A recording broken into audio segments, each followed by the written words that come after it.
Internet stranica Wikileaks sa sedištem u Švedskoj, koja se već u više navrata našla na meti Vašingtona zbog objavljivanja poverljivih informacija o ratu u Iraku i Afganistanu, izazvala je novu buru, obelodanivši deo tajne diplomatske prepiske State Departmenta i američkih ambasada i konzulata.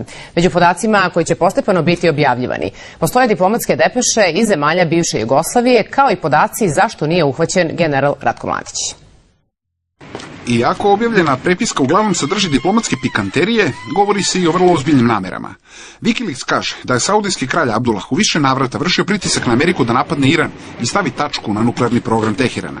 Iran je pokušavao da kupljene severnokorejske rakete iskoristi kao projektile dugog dometa, dok je američki državni sekretar Hillary Clinton naložila zvaničnicima Sjedinjenih država da špioniraju u vrh Ujedinjenih nacija. Srećom, u američkoj administraciji još uvek ima dobrih ljudi koji žele da nam dobrovoljno predaju materijale, a takvi izvori su jako važni. Curenje upravo ovakvih podataka je sprečilo Ameriku da 2007. zarati sa Iranom. Najviše pažnje medija privukli su tračevi. Američki diplomati za ruskog predsjednika Dmitrija Medvedeva kažu da izigrava Robina Batmanu Putinu, kao i da vrh Kremlja toliko koristi kriminalce za prljave poslove da su Rusiju pretvorili u mafijašku državu. Italijanski premijer Silvio Berlusconi je tašt i neefikasan, nemačka kancelarka Angela Merkel nije kreativna, predsjednik Zimbabve Robert Mugabe je ludi starac, francuski predsjednik Nicolas Sarkozy je kao car iz basne Carevo novo ruho, libijski lider Muammar el Gaddafi je naprosto čudan i uvijek u pratnji ukrajinske bolničarke zanosnih obolina. Afganistanski predsjednik Hamid Karzai je opisan kao slab i paranoičan. Izraelski premijer Benjamin Netanjahu nikad ne drži obećanja, a kritike su upućene britanskom premijeru i jednom članu britanske kraljevske porodice. Svetska diplomatija je u šoku, na Bliskom istoku vlada neprijatna tišina, jer su u javnosti izašli podaci koji tome nikako nisu bili namenjeni. Plašim se da će ovo da poremeti diplomatske odnose u svetu koji se zasnivaju na poverljivosti i diskreciji. Postoje stvari koje možemo da kažemo vama novinarima, a postoje i one koje se ne govore, jer se tiču ličnih odnosa između lidera, vlada i ministara. Uvek je bilo tako i uvek će biti. Nemački Spiegel piše da među skoro 250.000 diplomatske prepiske koje Wikileaks namerava da postepeno postavlja na internet, postoji i više hiljada depeša iz američkih ambasada u svim republikama bivše Jugoslavije, kao i stare države, počevši od 1966.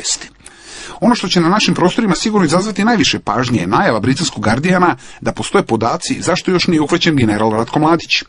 Dopisnici navode da će u nizu zemalja iz ovog regiona možda morati da se ponovo napišu delovi novije istorije. Ovoj temi neprekidno stižu nove informacije, a najnovija kaže da je američka administracija naredila državnim agencijama da odmah preispitaju procedure zaštite poverljivih informacija, a američki državni tužilac Eric Holder je izjavio da Ministarstvo odbrane vodi krivičnu istragu o poverljivim diplomatskim dokumentima koje je objavio sajt Wikileaks. A mi razgovaramo sa gostom Dnevnika, profesorom Predragom Simićem. Gospodine Simiću, dobroveče i dobrodošli. Dobroveče, bolje slušao. Italijanski šef diplomatije Franco Frattini rekao je da je ovo objavljivanje ovih dokumenta 11. septembar svetske diplomatije, znači kraj svetske diplomatije. Šta zaista to znači? Ko će pretrpeti najveću štetu? Pa čujte, ovo je sigurno jedan najveći zemljotres koji je diplomatija doživjela, bar u dosadašnjoj istoriji, jer o ovoj količini provaljenog materijala su i KGB, i svojevremeno NKVD i James Bondovi mogli samo da sanjaju. Znači, radi se o jednoj najvećoj indiskreciji, bez obzira što do sada objavljeni dokumenti imaju više dima nego vatre. Da li će u nastavku objavljivanja biti i nešto više od onoga što smo danas i ovih dana čuli, to ćemo vidjeti. Međutim, najviše štetu će pretrpeti sigurno i jedina preostala supersila Sjedinjene Američke Države, koja se pokazala nesposobno da zaštiti svoje tajne. I upravo odatle i iz Vašingtona potiču i ovi zahtevi, verovatno i neodmereni, da se Wikileaks proglasi terorističkom organizacijom, a njegov web master Julian Assange teroristom. Verovatno da se o terorizmu ne radi, ali se radi o nečemu što je postalo moguće upravo zbog prevelikog oslanjanja na tehnologiju. Ovolika količina dokumenta, preko 250.000, se ne bi mogla klasičnim putem ni špijunažom, ni najboljom špijunažom otkriti. Ovdje se očigledno radilo o hakovanju, odnosno hakerskim upadima u servere State Departmana i očigledno upadima koji su išli do određenog nivoa poverljivosti dokle američke službe bezbednosti nisu zaštitile svoje informacije. Upravo nam je stigla i prva zvanična reakcija Amerike. Da čujemo što je rekla američka državna sekretarka Hillary Clinton. This disclosure Ovo nije samo napad na interese spoljne politike Amerike, već udar na sve saveze među državama koji obezbeđuju mir u svetu i ekonomsku saradnju. Želim da bude jasno da se naša spoljna politika ne pravi takvim depešama, već ovde u Vašingtonu. Našim prijateljima i partnerima poručujem da smo preduzeli agresivne korake protiv onih koji su objavili ove podatke. Nastavljamo razgovor sa profesorom Predragom Simićem. Gospodine Simiću, recite nam koliko će ovo uticati na borbu protiv terorizma? Pa znači posledice mislim da će snositi najviše američka diplomatija na onim kriznim žarištima kao što je Bliski i Srednji istok, Azija, znači tamo ih deluju određeni teroristički krugovi gdje se zapravo i vodi jedna vrsta rata, špijunskog i terorističkog i kontraterorističkog rata. Mislim da tu nema mnogo smisla za šalu i osmehe sa kojima u Evropi ova indiskrecija, najveće svjetske sile danas uglavnom propraćena, ali... Treba nešto se menja ozbiljno u diplomatskim odnosima u svetu.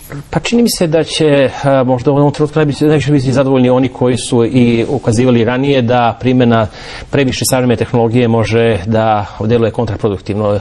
Wikileaks je to pokazao već kada je američki kaplar Bradley Manning, čini mi se,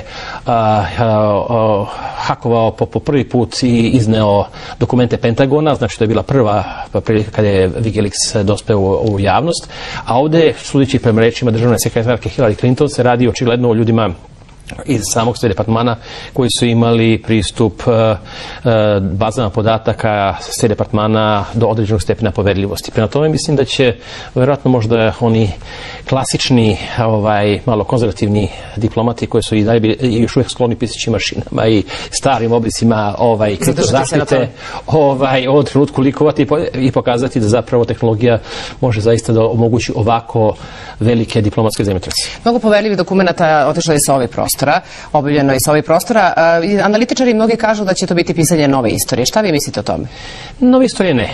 Mislim da najveći deo onog materijala koji je do sad postao dostupan javnosti nije iznenadio eksperte, nije iznenadio diplomate, nije iznenadio stručnjake za međunarodne odnose, samo je potvrdio uglavnom da nije donao ništa spektakularno novo. A može li nas nešto novo da iznenadi s obzirom na najavu dokumenta o Ratku Mladiću? Za nas svakako bi objavljivanje dokumenta o Ratku Mladiću, pogotovo o njegovim i Karadžićevim vezama sa zapadnim obavještajnim službama u Bosni i Hercegovini, o kojima se toliko govorilo, o sporazumima sa nekim od istaknutih američkih diplomata, o kojima i Karadžić i danas na koje se poziva u Hagu. Dokumenta vezana za 1999. godinu za Kosovo, u svakom slučaju to za nas može biti vrlo značajno i to ne samo za istoričare, nego i za praktične diplomate i političare. Gospodine Simiću, hvala što ste bili gost Dnevnika.